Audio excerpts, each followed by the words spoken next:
gimnospermae berasal dari bahasa Yunani, yaitu gimno, yang artinya terbuka, dan spermae artinya biji. Gimnospermae atau tumbuhan berbiji terbuka merupakan kelompok tumbuhan berbiji yang bijinya tidak terlindung dalam bakal buah atau ovarium. Pada gimnospermae, biji terekspos langsung atau terletak di antara daun-daun penyusun strobilus atau runjung. Berikut ciri-ciri gimnospermae.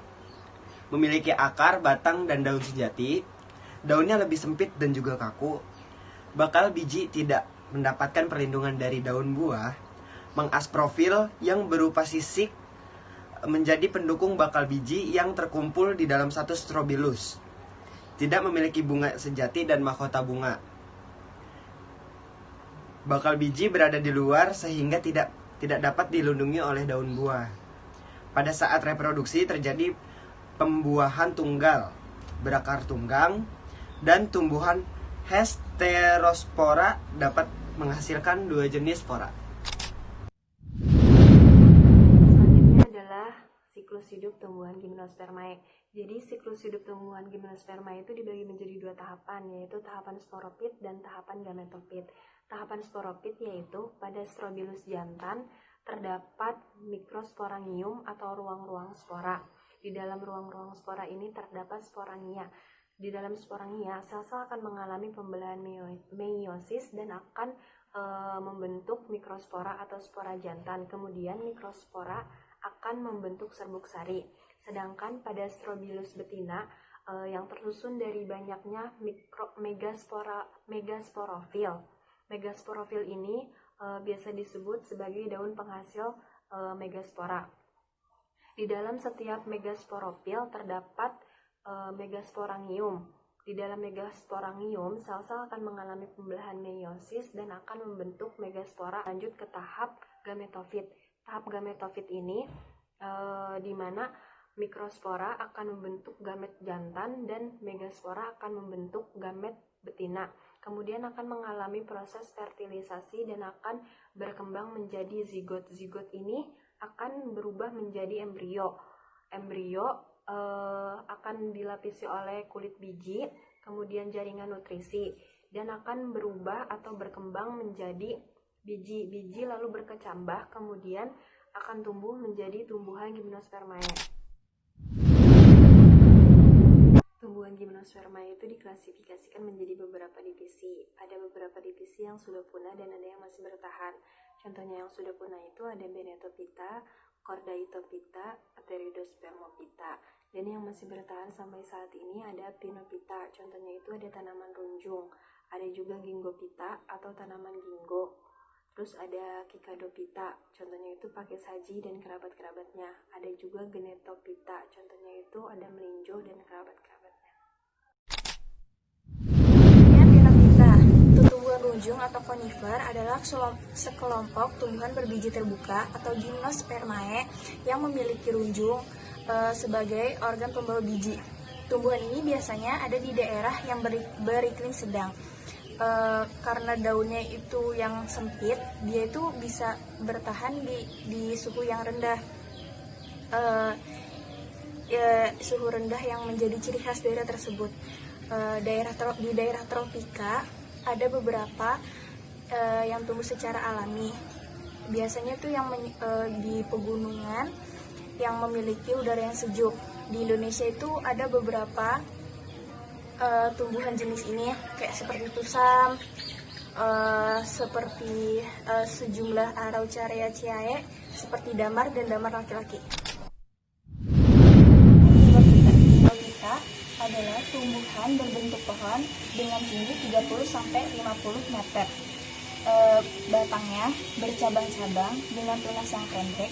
Daunnya berbentuk kipas dengan tangkai yang panjang dan tulang daunnya itu bercabang menggartu dan daunnya ini mudah gugur. Gingophyta ini merupakan tumbuhan berumah 2. Tumbuhan ini dapat bertahan hidup di lingkungan dengan tingkat populasi udara yang tinggi. Cicadophyta.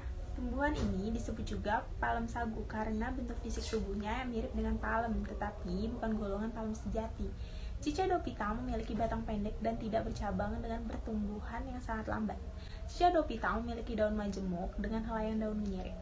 Daun-daunnya tersusun spiral rapat di sekeliling batangnya. Daun muda menggulung seperti pada tumbuhan paku. Di bawah tanah terdapat akar tunggang yang panjang dan berumbi.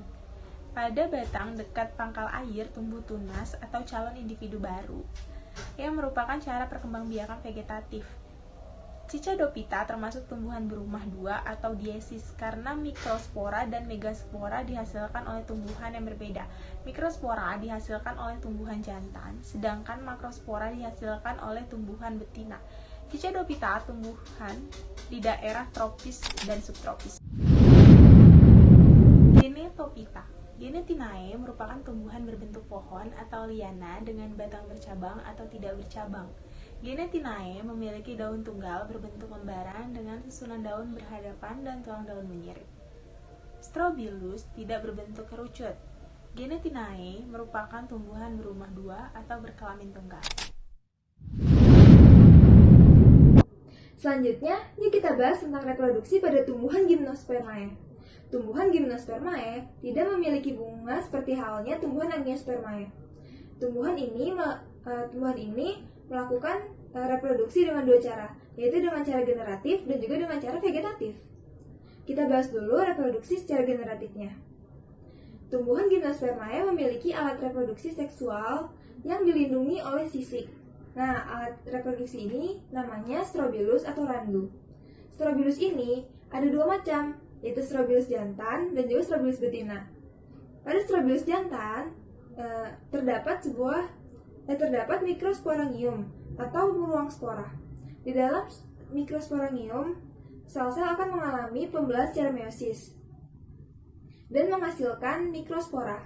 Lalu mikrospora akan membentuk serbuk sari. Strobilus betina tersusun dari banyaknya megasporofil. Megasporofil ini mengandung megasporangium.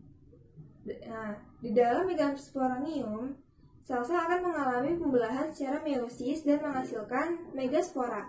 Lalu, inti dari megaspora akan membelah secara mitosis dan menghasilkan sel telur.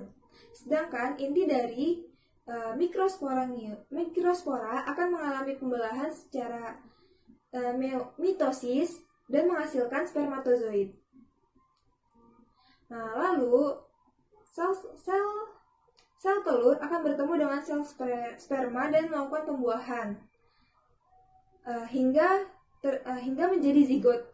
Lalu zigot berkembang menjadi embrio dan berbentuk seperti biji. Nah, itu adalah reproduksi secara generatif. Nah, kalau reproduksi secara vegetatif, tanaman Gymnosperma itu contohnya ada tanaman pakis haji dan juga tanaman paku. Pada tanaman pakis haji, ia berkembang biak melalui tunas yang disebut dengan bulbil. Nah, sedangkan tanaman paku akan berkembang biak melalui tunas akar.